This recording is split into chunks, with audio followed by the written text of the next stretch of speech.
Hello மக்களே! அதுக்கப்புறம் 10 days கழிச்சு நாங்க ஜிஆர்டி போனோம். ஜிஆர்டி போனா குங்குமச்சம்மல்லாம் வந்து கோல்ட்ல இருந்துச்சு. சரி பார்த்துட்டு ஃபோட்டோ எடுத்துட்டு, அன்னைக்கு என்ன சூரிய கிரகணமா என்னன்னு தெரியல. 2 நிலா தெரிஞ்சுச்சு. அழகா இருந்தது ஃபோட்டோ எடுத்தோம். அப்புறம் மணிமேக்ஸ் போய் செயின் கலெக்ட் பண்ணும்போது கரெக்ட்டா தீபாவளி டைமா அவங்க வந்து இந்த மாரி லக்கி ட்ரா இருக்கு. நீங்க 2 கூப்பன் செலக்ட் பண்ணலாம் அப்படின்னு சொல்லியிருந்தாங்க. ஸோ அவரு ஒரு கூப்பன், நான் ஒரு கூப்பன் அப்படி எடுத்தோம். நான் சொன்னேன் 2மே நீங்களே எடுத்துங்க. வேணாம் வேணாம். நீ ஒண்ணு, நான் ஒண்ணு அப்படி சொன்னாரு. சரி ஓகே கியூட்டு அப்படி சொல்லிட்டு 2 பேரும் எடுத்தோம். எடுத்துட்டு அதுக்கப்புறம் ஸ்க்ராட்ச் பண்ணா ப்ரீமியம் ட்ராவல் பேக் அப்படி சொல்லிட்டு வந்துச்சு. ஸோ பேக் வந்து எப்படின்னா நல்ல குவாலிட்டியாக இருந்துச்சு. நாங்கள் ஃபர்ஸ்ட் யோசிக்கும்போது கூட வந்து ஃப்ரீயாக தானே கொடுக்குறாங்க, ஏனோ தானமாக கொடுப்பாங்களோ அப்படி சொல்லிட்டு நினச்சேன். பட் குவாலிட்டி வைஸ் 2மே சூப்பராக இருந்துச்சு. ஒன்று வந்து டோட் பேக்கு, ஒன்று வந்து ட்ராவல் பேக் மாதிரி இருந்துச்சு. டோட் பேக் வந்து காலேஜ் யூஸ்க்காக இருக்கும்னு சொல்லிட்டு நான் என் தங்கச்சி கொடுத்துட்டேன். பட் எனக்கு அது ரொம்பவே பிடிச்சிருந்துச்சு.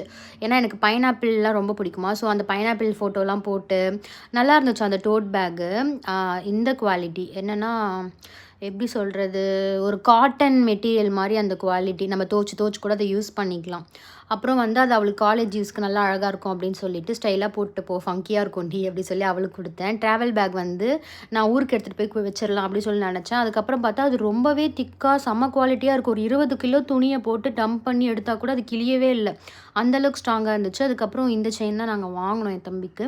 இதை வாங்கிட்டு அவங்களும் பேக்லாம் எடுத்து வச்சுட்டு பேக் பண்ண ஆரம்பிச்சிட்டாங்க. ஸோ இதுக்கப்புறம் வந்து எது வாங்கினாலுமே வந்து நம்ம இந்த மாதிரி தீபாவளி ஸ்பெஷல், அதுக்கப்புறம் வந்து பொங்கல் ஸ்பெஷல் அப்போ வாங்கினோன்னா நம்மளுக்கு நிறைய ஆஃபர்ஸ்லாம் கிடைக்கும். சரி அப்படின்னு சொல்லிட்டு இதுக்கப்புறம் வந்து நம்ம இனிமேல் இதெல்லாம் பார்த்து பழகிக்கணும்ப்பா. நம்ம ஏனோ தானமாக ஒரு டைமுக்கு போயிட்டு வாங்குறதுக்கு நம்ம இந்த மாதிரி ஸ்பெஷல் டைமில் ஒகேஷன்ஸில் போய் வாங்கணும் அப்படின்னோன்னா நம்மளுக்கு ஜிஎஸ்டி இருக்காது, மேக்கிங் சார்ஜ் இருக்காது, ப்ளஸ் என்னென்னா கிஃப்ட்ஸும் கொடுப்பாங்க. ஓகே, இது வந்து நம்மளுக்கு நல்ல ஒரு ஸ்கீம் அப்படின்னு சொல்லிட்டு நாங்கள் அந்த செயினை வாங்கிட்டு கிஃப்ட்டையும் வாங்கிட்டு சந்தோஷமாக வீட்டுக்கு கிளம்பிட்டோம். இந்த செயினை எடுத்துகிட்டு போயிட்டு நான் சென்னையில் அவங்ககிட்ட கொடுத்துட்டே வந்துட்டேன். பட் இப்போ தான் இந்த விலாக் எடிட் பண்ணியே நான் போடுறேன். நெக்ஸ்ட் வீடியோவில் பார்ப்போம்.